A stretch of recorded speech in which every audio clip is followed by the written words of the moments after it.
ህይወታችሁ ላይ ትልቅ ጉዳት ወይም ደግሞ ትልቅ ስቃይ ያደረሰባችሁ ሰው ካለ አሁን ይህ ነገር እንድትሉ ትፈልጋለሁኝ።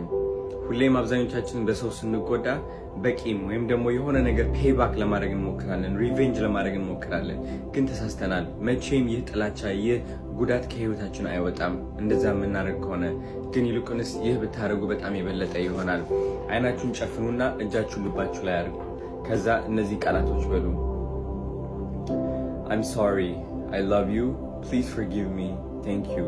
እነዚህ አራት ቃላቶች ነው የምትሉት። እንግዲህ አይናችሁን ጨፍናችሁ ያ የጎዳችሁ ሰው እያሰባችሁ እነዚህ አራት ቃላቶችን ትደጋግማላችሁ ማለት ነው። I'm sorry, I love you, please forgive me, thank you።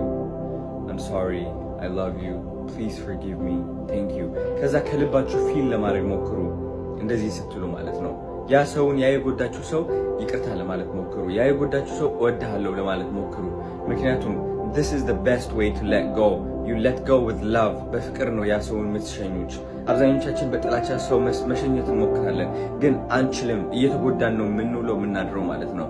ግን I'm sorry, I love you, please forgive me, thank you. I'm sorry, I love you, please forgive me, thank you. This is the best way to let go. ላወቀበት ማለት ነው።